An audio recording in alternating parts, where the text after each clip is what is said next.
የአፈር ማዳበሪያ በወቅቱ እንደቀረበላቸው በባህር ዳር ዙሪያ ወረዳ የላታ ቀበሌ አርሶ አደሮች ተናገሩ። ሆኖም የዋጋ ጭማሪው ከሰብል ሽያጭ ዋጋ ጋር ባለመጣጣሙ ፍላጎታቸውን ያህል ለመግዛት እንደሚቸገሩ አርሶ አደሮቹ ገልጸዋል። በአማራ ክልል ለዘንድሮ የምርት ዘመን ከተገዛው 8.8 ሚሊዮን ኩንታል የአፈር ማዳበሪያ ከ2 ሚሊዮን በላይ ለአርሶ አደሮች መሰራጨቱ ታውቋል። ሪፖርተራችን ራሄል ፍሬው በዚሁ ዙሪያ ታዲያ ያዘጋጀችው ዘገባ አለ። በመጋዘኖቹም ተገኝታ ቅኝት አድርጋለች። ተከታትለን እንመለስ። 2017-18 የምርት ዘመን 5.4 ሚሊዮን ሄክታር መሬትን በማረስ 187 ሚሊዮን ኩንታል ምርት ለማግኘት ታቅዷል። ይህንን ምርት ለማግኘት ደግሞ የመሬትን የማምረት አቅም ማሳደግ ብሎም ደግሞ ወደ እርሻ ያልገቡ መሬቶችን ወደ እርሻ ማስገባት ይጠበቃል። ምርታማነትን ከሚያሳድጉና የመሬትን የማምረት አቅም ከሚያሻሽሉ ጉዳዮች ደግሞ አንዱ የአፈር ለምነት ማሻሻያ ግብዓት ነው። አሁን የምንገኝበት በባህር ዳር ከተማ የሚገኘው የመርከብ ዩኒየን መጋዘን ደግሞ የዚህ ግብዓት እየተከማቸ በት ይገኛል። በክልሉ 8.8 ሚሊዮን ኩንታል የአፈር ለምነት ማሻሻያ ማዳበሪያ ተገዝቷል። ከዚህ ውስጥ ከ2 ሚሊዮን በላዩ በእንዲህ አይነት መጋዘኖች እየገባ መሆኑ ተገልጿል። አርሶ አደሮችም በእንዲህ አይነት መጋዘኖች በመገኘት ይህንን ግብዓት ለሰብላቸው እየወሰዱ ይገኛሉ። ሰኔው ሳይደርስ ዝናብ ሳይደርስብን በሰዓት በወቅቱ ዘርና ማዳበሪያ ለማዕደምኛ ፍላጎት ገበሬ አርሶ አደረ ፍላጎት ቅድሚያ ለማግኘት ይፈልጋል እና ስለዛውን ጥሩ ሰዓት ዝናብ ሳይመጣ ውሰዱ ተብለናን ጥሩ ሰዓት ነው። ይሄው ለማስጫን የመጣ ነው። ጭማሪ አለ። በጣም ጭማሪው ከበድ ብሏል። አምና ላይ ጥሩ ነበር። አንድ ኩንታል ማሽላ ሽጠና አንድ ዳብ ስንገዛ ነበር 2000 እንሸጣለን። 3000 ማሽላው ደህና ነበር። በ2000 ነው አምና የነበረው 2000 2001 2002 እስካለ ድረስ ዘንድሮ ትንሽ ከብዷል።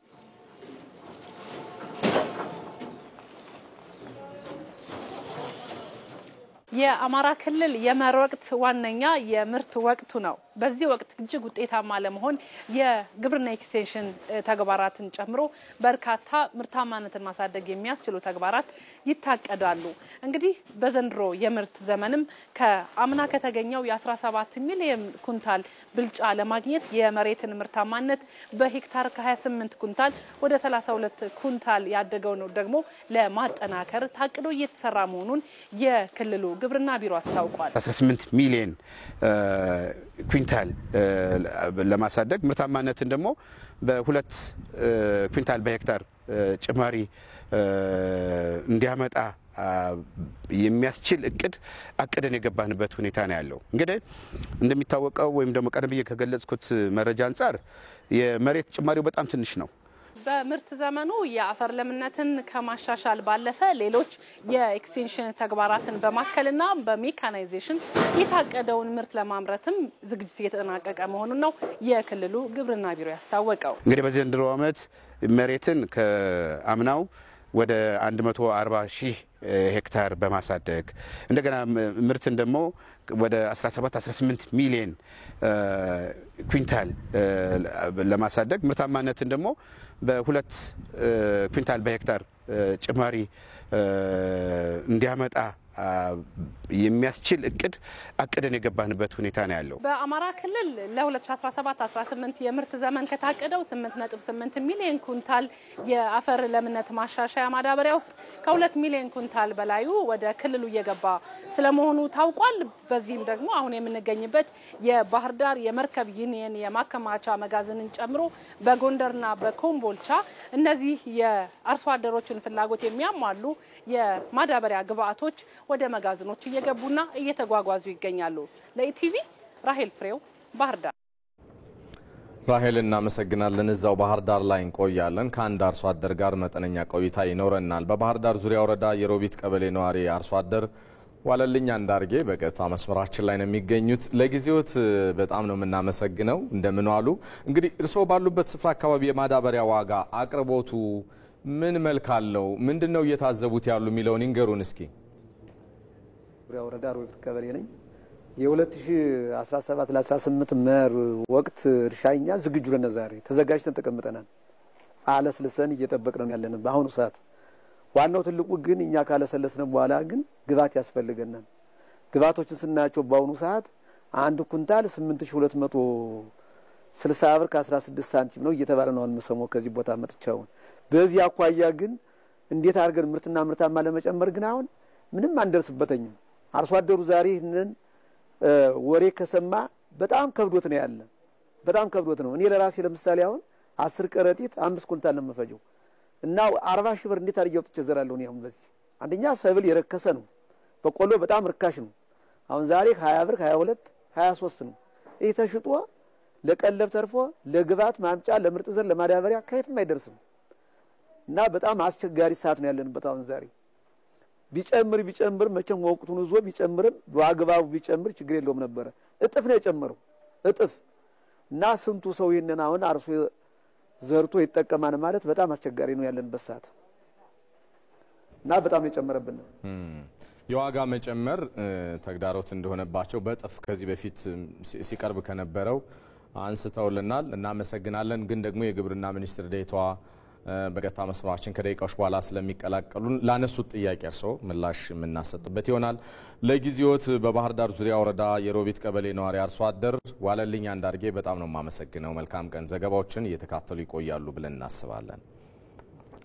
መልካም። አሁንም በያዝነው የአጀንዳ ጉዳያችን ላይ ነው ትኩረታችንን አድርገን የዘለቀን የምንገኘው። ከአማራ ክልል ወጣን በልና ደግሞ ወደ ሲዳማ እንሻገር። የበልግ እርሻ በቂ የአፈር ማዳበሪያና ምርጥ ዘር አቅርቦት መኖሩን የሲዳማ ክልል እርሻና ተፈጥሮ ሀብት ልማት ቢሮ አስታውቋል። በምርት ወቅቱ 140 ሺህ ሄክታር መሬት በተለያዩ የሰብል አይነቶች ለመሸፈንም ታቅዷል። በሌላ በኩል በአፈር ማዳበሪያና በዘር ላይ በየጊዜው እያጋጠመ ያለው የዋጋ ጭማሪ ጫና እያሳደረባቸው እንደሚገኝ ነው በክልሉ የብላቴ ዙሪያ ወረዳ አርሶ አደሮች የተናገሩት። ባልደረባችን ሚካኤል ገዙ ሀሳባቸውን እንዲያሰናቱታል። ክልል የብላቴ ዙሪያ ወረዳ በዋና ዋና የምርት ወቅቶች ከፍተኛ የበቆሎ ምርት የሚገኝበት አካባቢ ነው። በወረዳው አንጃ ጎሮ ቀበሌ እና አርሶ አደር ኢልያስ ያሞ የበልጉን ዝናብ ተከትለው ወደ ዘር ስራ ገብተዋል። ጤኖ የካቲት 30 ነው የካቲት 30 ላይ ነው ዘንድሮ ዝናብ ያገኘ ነው። የማሳ ዝግጅት ቀድመን ያጠናቀቅን በመሆኑ እንደምታየው አብዛኛው አርሶ አደር በዘር ስራ ላይ ነው የሚገኘው። የአፈር ማዳበሪያና ዘር በወቅቱ ነው ያገኘ ነው። በዚህ ደግሞ በ60 ሄክታር መሬት ላይ 250 አርሶ አደሮች በጋራ የሚያለሙት የእድገት ኩታ ገጠም ክላስተር ይገኛል። አርሶ አደሮቹ ቀደም ብለው ይዘሩ ሲሆን ቡቃያው በጥሩ ደረጃ ላይ ነው። የካቲት ውስጥ ልንዘራ ነበረ። ትንሽ ዝናብ ሲጠፋ ቀጥታ መጋቢት መግቢያው ላይ ዘርተናል። እንደምታየው ይኸው ቡቃያ በቅለዋል። ከእንግዲህ የሚጠበቀው አረም ነው። ለምርት ወቅቱ አስፈላጊ የሆኑ የአፈር ማዳበሪያና ምርጥ ዘር በወቅቱ መቅረቡን የገለጹት አርሶ አደሮቹ በግብዓት ላይ እያጋጠመ ያለው የዋጋ ጭማሪ ግን አቅም ለሌላቸው አርሶ አደሮች ከባድ መሆኑን ተናግረዋል። ባለፈው በ16 ላይ በቆሎ አንድ ፕሎት 2500 ነው። አሁን 4600 ነው። አንድ ፕሎት ላይ ጭማሪ 2100 ብር ጭማሪ ነው። አንድ ፕሎት ራሱ በቆሎ ራሱ ማዳበሪያ ደግሞ አምና 3800 ነው። አሁን 8010 ብር ማለት ግማሽ በላይ ነው የሚጨምረው። በክልሉ በቆሎና ቦሎቄን ጨምሮ በተለያዩ የአዝርዕት አይነቶች ከ140 ሺህ ሄክታር መሬት በላይ በበልጉ ለመሸፈን ታቅዷል። እስካሁንም 95 በመቶ የማሳ ዝግጅት በማድረግ ወደ ዘር ስራ መገባቱን የክልሉ እርሻና ተፈጥሮ ሀብት ልማት ቢሮ አስታውቋል። ቢሮው ለምርት ወቅቱ አስፈላጊ የሆኑ የዘርና የአፈር ማዳበሪያ በቂ አቅርቦት መኖሩን አመልክቷል። ወደ 16000 ኩንታል ለማቅረብ አቅደን እስካሁን ባለው ወደ 12000 ኩንታል አቅርበናል። ይሄ ወደ 80% የሚጠጋ ነው። ምንም አይነት የዘር እጥረት አላጋጠመንም። ከዛ በተጨማሪ የማዳበሪያ አቅርቦት ነው። ማዳበሪያን በሚመለከት በአመቱ ወደ 300,000 ኩንታል ነው የሚያስፈልገን፣ ዳፕም ዩሪያም። እስካሁን ባለው ወደ 80,000 ኩንታል በእጃችን ገብቷል። ይሄ በዋናነት የበልግ ስራችንን ሊያሳልጥ የሚችል ነው። ስቲል አቅርቦቱም የቆመ አይደለም፣ በየቀኑ እየመጣ ያለ ስለሆነ ከሱም አንፃር እስካሁን ድረስ ምንም ያጋጠመን ነገር የለም። በዓለም አቀፍ ገበያ ምክንያት ከዘርና አፈር ማዳበሪያ ጋር በተያያዘ በሚያጋጥመው የዋጋ ልዩነት አርሶ አደሩ እንዳይጎዳ መንግስት በከፍተኛ ድጎማ እያቀረበ እንደሚገኝም ተመላክቷል። ዋጋን በሚመለከት እንደ ሀገር የሚወሰን አይደለም። የመንግስት ሚና የነበረው ሳብሲዲ ነው። ከዚህ አንፃር አምና ላይ ከነበረው በእጥፍ ጨምሯል። እውነት ለመናገር ያንን ታሳቢ በማድረግ እንደ ፌደራል መንግስት ከ84 ቢሊዮን ብር በላይ ነው እንግዲህ በዚህ አመት ሳብሲዲ ያደረገው። ዞሮ ዞሮ አርሶ አደሩ ምርታማነትን በላቀ ደረጃ አሳድጎ ከምርቱ እንዲያገኝ ነው በዋናነት እኛ የተግባባ ነው። አንደኛው ዘላቂ ስትራቴጂ ይሄ ነው የሚሆነው። የዘር አቅርቦት ችግርን ለመቅረፍ ክልሉ ከተለያዩ ተቋማት ጋር በመቀናጀት የዘር ብዜት ስራ ዘንድሮ የጀመረ ሲሆን ለበልግ እርሻ ከሚያስፈልገው የበቆሎ ዘር 50 በመቶም በራስ አቅም መሸፈን እንደተቻለ ተገልጿል። አሁንም እዚሁ አጀንዳ ጉዳያችን ላይ እንቆያለን። ቀደም ሲል እንዳስተዋወቅናችሁ ሌላኛው አርሶ አደር በሌላኛው ጫፍ ላይ ይገኛሉ። እኛ አርሶ አደር በሰበታ ክፍለ ከተማ ጨፌ ወረዳ አርሶ አደር የሆኑት ብርሃኑ ተስፋዬ ናቸው። በቀጥታ መስመር ካሉበት ሆነው ስሜታቸውን እስኪ ይነግሩናል። ለጊዜዎት በጣም ነው የምናመሰግነው ብርሃኑ። እንግዲህ ማሳው ላይ እንዳሉ ነው እየታዩኝ ያሉት። ቀደም ሲል ከባህር ዳር አማራ ክልል አካባቢ ያው የዋጋ መጨመር ችግር እንደ ትልቅ ተግዳሮት እንደሆነባቸው አንስተዋል። በእርሶ በኩል የማዳበሪያ ስርጭትና አቅርቦቱ ምን ሚዛን አለው? ምን መልክ አለው? ይንገሩን እስኪ። ጥሩ ያው እንደተናገሩት ያለፉት አርሶ አደሮቻችን ይህም እኛ ጋር ብዙ ጫና አለ። በቃ ብዙ ጨምሯል። ማዳበሪያው ብዙ እንደጨመረ ነው። እኛ ጋር ብዙ እንትን አለ። አይሰማም? ይቀጥሉ እየሰማሁት ነው። ይቀጥሉ አቶ ብርሃኑ። ለምሳሌ ከአምናው ተመሳሳይ ወቅት ጋር ማዳበሪያ አለ እንዳጋጣሚ ማዳበሪያ አምና አይነበረው ወደ 5000 ምናምን ነበር። አሁን ሲታይ ደግሞ በብዛት ነው ወደ 8000 ብር ገብቷል ማለት ይቻላል። ያ ደግሞ ለአርሶ አደር በጣም ከፍተኛ እንትኑ ወጪ ላይ ነው የሚያደርገው። ስለዚህ ይሄን ታሳቢ ቢደረግበት ጥሩ ነው የሚባለው ለአርሶ አደር ማለት ነው። ምናልባት ምርት ላይ እርሻው ላይ የግብርና ስራው ላይ የዋጋ ጭማሪው በጥፍ ማደጉ የፈጠረው አሉታዊ ተጽዕኖ ይኖር ይሆን ብርሃኑ? ይኖራል። አሁን ለምሳሌ እኛ አሁን የበጋን እንደዚህ እንደምንም ሆነን ይሄን የበጋውን ተወተናል። አሁን ለክርምት ዝግጁነት ላይ ነን ያለነው። ለክርምት ዝግጁነት ደግሞ አሁንም ድጋሚ ዋጋ ጭማሪ እንደዚህ ጨምሮ ሲመጣ ደግሞ ልፋቱ ይጨምርብናል። ስለዚህ ታሳቢ ቢደረግና የክርምቱ ነገር ቢታሰብበት ጥሩ ነው ብዬ ነው የማስበው። መልካም። በሰበታ ክፍለ ከተማ ጨፌ ወረዳ አርሶ አደር ብርሃኑ ተስፋዬ እናመሰግናለን ላነሱልን ሀሳብ። ለምላሽዎትም የሚኒስትር ዴኤታ ዶክተር ሶፊያ ካሳ የግብርና ሚኒስትር ዴኤታ በቀጥታ መስመራችን ስለሚገቡ እሳቸው የሚሰጡትን ምላሽና ማብራሪያ እየተካተሉ ይቆያሉ ብለን እናስባለን። መልካም ቀን። አሁንም ዘገባችን ቀጥሏል። የተወዳጁ ተመልካቾቻችን ባልደረባይ ሰለሞን ቀደም ሲል እንዳለው እንግዳችን መስመር ላይ ያለው የግብርና ሚኒስቴር የኢንቨስትመንትና ግብአት ዘርፍ ሚኒስትር ዴኤታ ዶክተር ሶፊያ ካሳን አግኝተናቸዋል። ከሳቸው ጋር ጥቂት ቆይታ እናደርግና ደግሞ መለስ እንላለን። እጅግ አድርገን እናመሰግናለን ዶክተር ሶፊያ በዚህ ሰዓት ማብራሪያውን ሊሰጡ ስለፈቀዱና በቀጥታ መስመራችንም ላይ ስለተገኙ።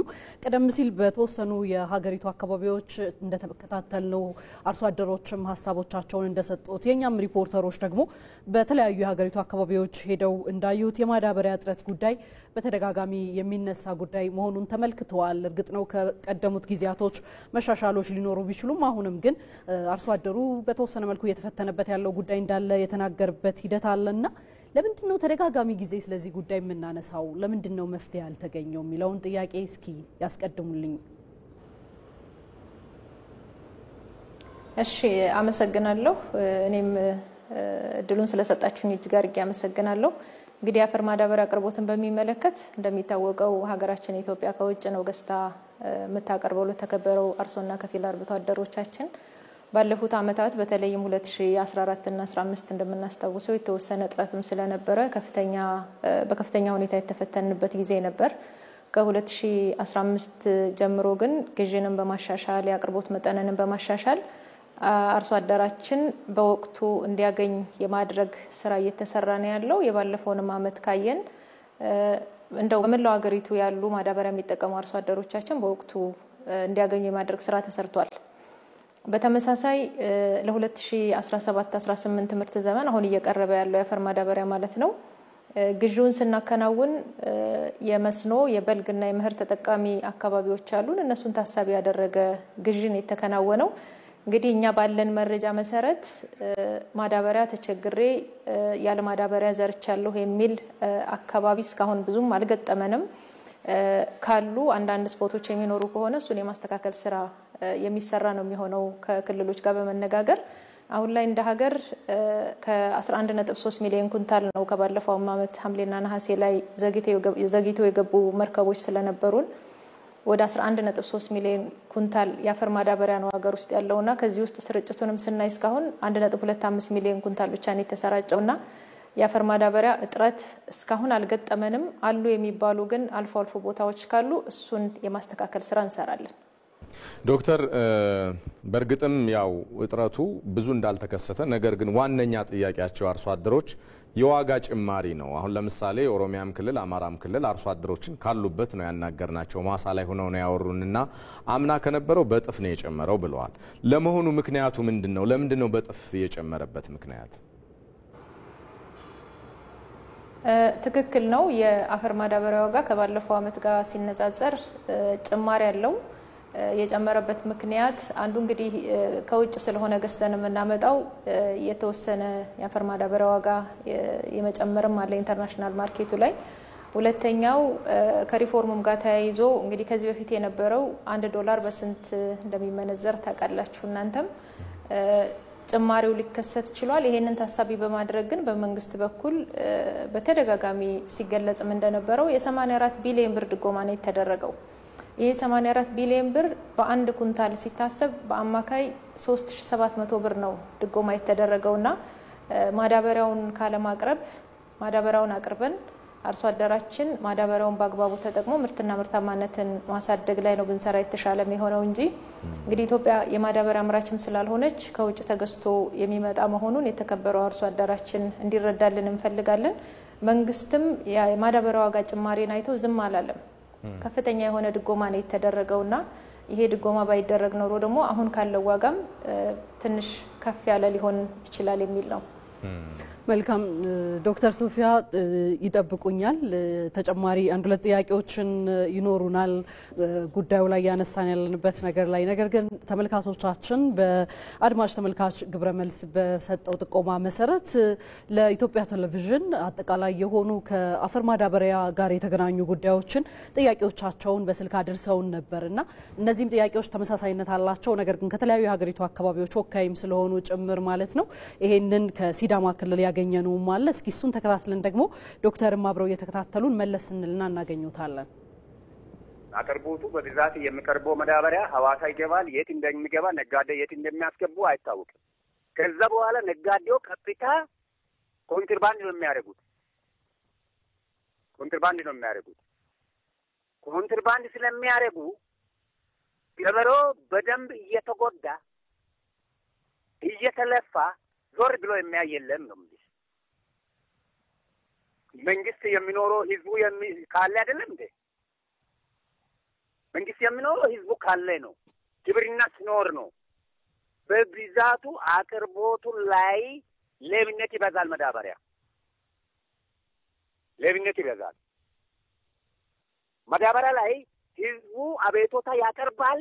ቶሎ አይቀርብም ነው የሚል ቶሎ አይቀርብም።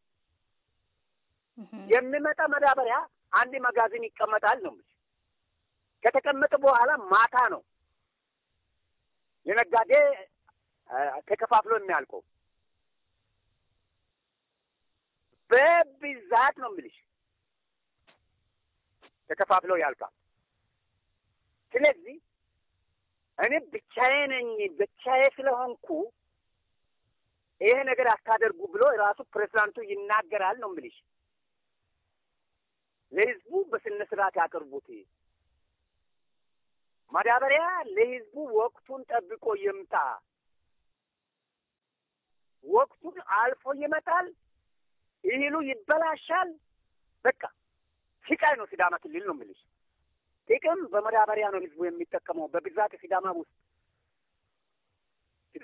በብዛት ማዳበሪያ ነው። ከመጋቢት ጀምሮ እስከ ጥቅምት ያለው ወቅቱን የጠበቀ ማዳበሪያ ነው ተጠቃሚነቱ የሚበዛው።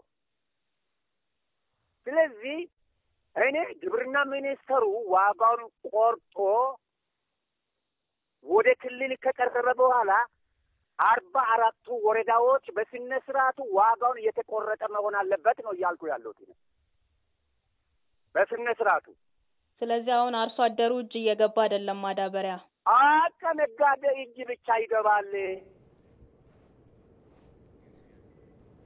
አምና ላይ ሲተናገድ የነበረው በ4500 እስከ 700 ነበረ እና አሁን 8000 ብር ካላወጣችሁ ተመልሶ ሊጫን ነው ወደ ሌላ በሚመለከተው ሀገር እያሉን ነው። ስብሰባ ዛሬም ነገም ቀጠናውን ወረዳውን እንትን እያሉ የሚውሉት እኛም ጨንቆን ነው የተቀምጠን ያለውን። እንግዲህ ግብይቱም ስናየው ግብይት ንግድ ገበያ ገብተን ስንጠይቅ በቆሎም 2000 ከ2300 ነው። ጤፍ ላይም ከ9000 እስከ 9500 ነው። በዚያ ላይ አይተን እንግዲህ ኑሯችንን አይተን ወደዚህኛው ደግሞ ወደ ማዳበሪያ ግባት ስናይ በጣም ዝቅተኛ ሆነብን። ምርታችን ሸጥን ወደ ስናዛውር ደግሞ ራቁታችንን ከርም ሆነ እና በዚህ እስኪ ሁሉንም እስኪ ልናገር የሚመለከተን አካል ብለን ነው የሞከርነው። ማዳበሪያ ግባት ገብቷል እና አስወደዱት። እጥፍ ነው ዳብል ጨመሩን። እጥፍ ጨምሯል። አዎ ስናየው በቃ ቀለባችንን ሸጠን በዚህ ላይ ደፍተን የሚበቅለው አዝመራ ደግሞ ዝናብ አናሳ ቢሆን እንዴት የምናደርገውን በቃ ግራ ገብቶን ለእናንተ ወደ እናንተ አቅርቦቱን ቃላችንን የምንሰጥ በዚህ ዋጋ አሁን 8000 አንድ ኩንታል ይገዛና አርሰን አንድ ገመድ ላይ የምናየው ጥቅም ጤፍ 5 ኩንታል 4 ኩንታል ነው። እንግዲህ ያ ደግሞ ጤፍ ዘር አለ የጉልበታችን ሁሉም የደሃ ሀገር ስለሆነ በሬ ደግሞ ተጠምደን ነው ታሬ ተባለ ሀብቶች እየተጠመርን 10000 12000 እስከ 15000 ድረስ ማዶ በሬ ተጠምደን እንትን የምንል አንድ ገመድ 5 ኩንታል ጤፍ ነው የሚወጣው። በቆሎ ቢያንስ 10 ኩንታል ይወጣዋል። 5 ኩንታል ጤፍ ተጠምጀት አንዱ ገመድ ላይ የሚደርሰኝ እኔ 2 ኩንታልና 50 ኪሎ ጤፍ ነው። ያን ሸጬው ወደ ብር ካዛውረው የብሬውን ጥማዶና ይህን የማዳበሪያዎች የገዛሁበትን አላዋጣኝም። ተመልሰናል። የተወደዳችሁ ክብር እንግዳችን የግብርና ሚኒስትር ዴኤታ ዶክተር ሶፊያ ካሳም እንደሰሙት ያው ሁለት መሳ ለመሳ አርሶ አደሮች የተለያዩ ክልሎች አሁንም በስልክ መስመር የአድማጭ ተመልካች ግብረ መልስ ላይ አስተያየታቸውን ሰጥተዋል። የመጀመሪያው ከሲዳማ ነው። ሁለተኛው ሀሳባቸውን የሰጡት ደግሞ ከአማራ ክልል የሚገኙ አርሶ አደር ናቸው። ዶክተር ሁለት ጥያቄዎች ተነስተዋል። የመጀመሪያው ነገር የማዳበሪያ እጥረት እንዳይከሰት ብለን እንኳን እንዳናስብ በህገወጥ ደላሎችና ነጋዴዎች እጅ የወደቀ ማዳበሪያ አለ የሚል ድምጽ አለ። በሌላ አይነት መንገድ ደግሞ ወቅቱን ጠብቆም ያለ መቅረብ አለ። ሁለቱን ነገር ያስታርቁልናል፣ እንዴት ይታረቃል የሚል ጥያቄ እናነሳለን። ግን ዋናው ሀሳቡ እንደተረዳ ነው እርሶም እንደሚረዱት የዋጋ መጨመር ላይ አበክረው ያነሱ አርሶ አደሮች ናቸው። በእጥፍ መጨመር ለዚህ እንደ መፍትሄ የሚቀመጥ ነገር ይኖር ይሆን በመንግስት በኩል ዶክተር? አመሰግናለሁ። ምናልባት አንድ አርሶ አደራችን ከሲዳማ ክልል ላነሱት ግብረ መልስ ልስጥና ወይ ምላሽ ልስጥና አቅርቦትን በሚመለከት ቅድምም እንደገለጽኩት በወቅቱ ነው እያቀረብን ያለ ነው። ይሄንን ደግሞ በጣም እርግጠኛ ሆኜ ነው የምናገረው። ባለፈው ሳምንትም ሲዳማ ክልል፣ ማዕከላዊ ኢትዮጵያ ክልል ተንቀሳቅሰን አጠቃላይ የማዳበሪያ አቅርቦትና ስርጭቱ ምን ይመስላል የሚለውን ለማየት ሞክረናል። ሲዳማ ክልል በተንቀሳቀስንባቸው ቦታዎች ላይ የማዳበሪያ እጥረት ገጠመን ወይም አላገኘሁም የሚል አርሶ አደር አላገኘንም። እኛ ጉብኝት ባደረግንበት አካባቢ ምናልባት የቆየ መረጃ እንዳይሆን የሚል ስጋት አለኝ። ምክንያቱም አንዳንድ ጊዜ እጥረት አለ የሚለውን ከመለማመድ የተነሳ ማዳበሪያ እየቀረበም እጥረት አለ የሚል አንዳንዴ ደግሞ የሚገጥሙን ደዋዮቻችን ከትልቅ ይቅርታ ጋር በአካባቢው ላይ የሌሉ ወይም ደግሞ ግን ይመስለኛል ማጋጥመውን ያውቃሉ ይመስለኛል። ዶክተር ይቅርታ ስላቋረጥኩት እጥረቱ ምናልባት ከዋጋ መጨመር ጋር የተከሰተ ሊሆን ይችላል ብለን ብናስበው ምንድነው ምላሽው ሊሆን የሚችለው? አንዳንድ ጊዜ ከእጥፍ በላይ ሲሆን ወይ ደግሞ እጥፍ ሲሆን እጥረት ሊከሰት ይችላል ተብሎ ሊታሰብ ቢችል ለዚህ ምላሽዎት ምንድነው? ምናልባት ከዚህ ጋር አያይዘው ምርትና ምርታማነት ላይ ተጽዕኖ እንዳይፈጠር ነው ዋነኛው አስኳላችን የሚሆነው። እሱ ቢሆን ነው የተሻለ ማብራሪያ እንድናገኝ የሚሆነው ብዬ ስላሰብኩኝ ነው ዶክተር። እሺ ገብቶኛል። እጥረት ማለት ማዳበሪያው በሚፈለግበት ቦታ ላይ አልቀረበ ማለት ነው አይደለ? እኛ ግን ማዳበሪያው ኢትዮጵያ ውስጥ በሰዓቱ በሚፈለግበት ቦታ ላይ እንዲደርስ እያደረግን ነው የሚለው እንዲያዝልኝ ይፈልጋለሁ። ምክንያቱም እጥረት ሳይኖር የማዳበሪያ እጥረት አለ የሚለው መረጃ ትክክል ስለማይሆን ማለት ነው። አድማጫችን ያነሱበት ቦታ ላይ ቀበሌውን ቢነግሩን እዛ ቀበሌ ላይ እኛ ወዲያውኑ ቼክ ለማድረግ ዝግጁ መሆናችንንም ለመግለጽ እወዳለሁ። ምክንያቱም ሲዳማ ክልል ወቅቱን ጠብቀን ስላቀረብን ሌሎችም የሀገሪቱ አካባቢዎች ላይ ዋጋን በሚመለከት እንግዲህ ቅድምም እንደተናገርኩት ከሪፎርሙም ጋር ተያይዞ ከዓለም ዋጋም ጋር ተያይዞ ከነዳጅ ዋጋም ጋር መጨመር ተያይዞ በተለያዩ ምክንያቶች የአፈር ማዳበሪያ ዋጋ ጨምሯል። የአፈር ማዳበሪያ ዋጋ ላይ መንግስት ምንም አይነት የትርፍ ህዳግ አያስቀምጥም። ስለዚህ ለተከበረው አርሶ አደራችን ያለን መልእክት ምንድነው? እንግዲህ ካለማቅረብ ዋጋ ተወዷል ብሎ መንግስት አላቀርብም አላለም። እያቀረብን ያለነው የቀረበው ማዳበሪያ ገዝተን ግን በአግባቡ መጠቀም መቻል አለብን። ይሄ የቀረበ ማዳበሪያ ደግሞ በህገ ወጦች እጅ እንዳይገባ አርሶ አደራችንም ሊተባበረን ይገባል። ከህገ ወጦችም ዘንድ ሄዶ የሚያስገዛ ፕላትፎርም የለንም። ምክንያቱም ማዳበሪያ በመሰረታዊ ህብረት ስራ ማህበር በዩኒየንም በኩል እያቀረብን ስለሆነ ከህገ ወጦች ጋር ሄዶ የሚገዛ አርሶ አደር ካለ እነሱንም እየተባበርናቸው ስለሆነ ከዚህ ድርጊት ሁላችንም ተባብረን ማስቆም መቻል አለብን።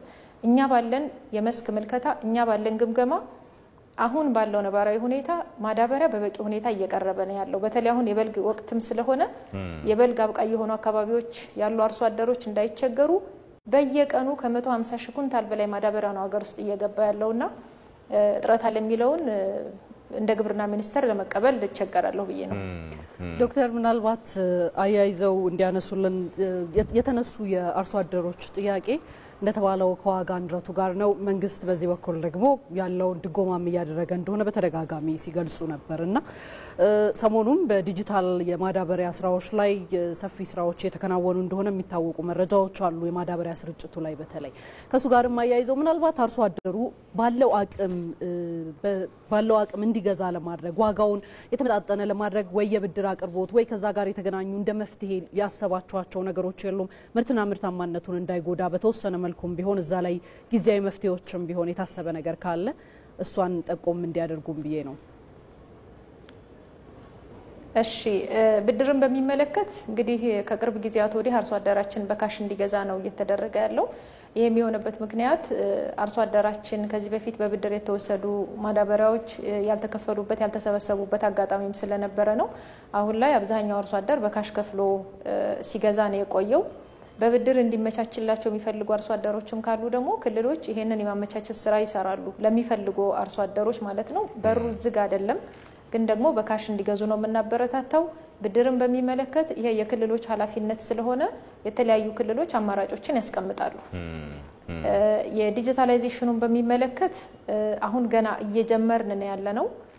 ምክንያቱም የአፈር ማዳበሪያን ዲጂታላይዝ ማድረግ እጅግ ወሳኝ ስለሆነ ማለት ነው። አቅርቦቱንም ስርጭቱንም እንዲሁም የክፍያውንም በሚመለከት ከገንዘብ ከጥሬ ገንዘብ ንክኪ ነፃ የሆነ ሽያጭ መከናወን ስላለበት ጀምረናል። ስራው በጣም ረጅም ጊዜ የሚወስድና ትንሽ ከበድም ስለሚል በተቻለ መጠን የተወሰኑ ክልሎች ላይ በ2017 ለመተግበርና በሚቀጥለው አመት ደግሞ ከቻልን አጠቃላይ በሀገሪቱ ያለውን የማዳበሪያ አቅርቦትና ስርጭት እንዲሁም ሽያጭን በሚመለከት ዲጂታላይዝ ለማድረግ ስራዎችን ጀምረናል። ግን ገና ነው የሚለው እንዲወሰድልኝ ነው። ግሩም ነው። ሰፊ ምላሽና ማብራሪያ ነው የሰጡን በግብርና ሚኒስቴር የኢንቨስትመንትና ግብዓት ዘርፍ ሚኒስትር ዴኤታ ዶክተር ሶፊያ ካሳ በቀጥታ መስመራችን ተገኝተው ከአርሶ አደሩ የተነሱ ጥያቄዎችንም ምላሽ ስለሰጡልን አብዝተን ነው የምናመሰግነው። መልካም ቀን ይሁን። ከዚህ ርዕሰ ጉዳይ ጋር በተገናኘ ያለውን መረጃ እናድርሳችሁ። በተለይ ጠቅላይ ሚኒስትር አብይ አህመድ ከቀናት በፊት ለሕዝብ ተወካዮች ምክር ቤት የአፈር ማዳበሪያን አስመልክቶ ጥያቄ ተነስቶላቸው ነበረ ከሕዝብ ተወካዮች ምክር ቤት አባላት። ለዚህ ጥያቄም በሰጡት ማብራሪያ ላይ መንግስት አሁን ያለውን የዓለም አቀፍ ዋጋ ጭማሪ አርሶ አደሩ እንዳይጎዳ መንግስት 84 ቢሊዮን ብር በላይ መደጎሙን እንደዚሁ የገለጹበት አንዱ ነው። እስኪ እንከታተለው። ማዳበሪያ 84 ቢሊዮን ብር ነው የምንደጉመው። በአንድ ኩንታል 3700 ብር እንደጉማለን። እኛ ማዳበሪያ ስለማናመርት የማዳበሪያ ዋጋ አንወስንም። አምራቾች ዋጋ ተምነው ለኛ ሲያቀርቡ አርሶ አደሩ እንዳይጎዳ አቅም በፈቀደ መጠን እንደጉማለን እንጂ ዋጋ አንወስንም። ሀገሪቱ 24 ሚሊዮን ኩንታል ገደማ የሚያስፈልጋት መሆኑን ያስታወቁት ጠቅላይ ሚኒስትሩ በቀን 150 ኩንታል ወደ ሀገር ውስጥ እየገባ ነው ብለዋል። ማዳበሪያን ዋጋ ለመቆጣጠርም ኢትዮጵያ ማዳበሪያ ማምረት እንዳለባት ነው የጠቆሙት። ማዳበሪያ 24 ሚሊዮን ኩንታል ገደማ የሚያስፈልገን ሲሆን በቀን በአንድ ቀን 150 ሺህ ኩንታል ማዳበሪያ ከወደብ እናጓጉዛለን። 150 ሺህ ኩንታል አፈር ጭነን ወደ ሀገር ውስጥ እናስገባለን። አሁን ቀደም ብሎ የመናገር ፍላጎት ባይኖረንም ላለፉት ቢያንስ ዓመት ገደማ ማዳበሪያ ኢትዮጵያ ማምረት ካልቻለች በርካታ አርሶ አደር ሚነካ ጉዳይ ስለሆነ ከምግብ ጋር የሚያያዝ ጉዳይ ስለሆነ በዘላቂነት መፍትሄ ልናገኝ አንችልም በሚል ስናጠና ቆይተናል። አሁን የህዳሴው ጉዳይ እንደምታውቁት ስለሆነ የህዳሴ ፊታችን ወደ ማዳበሪያ እናዞራለን። በተደረገው ጥናት ከ2.5 እስከ 3 ቢሊዮን ዶላር ይፈልጋል።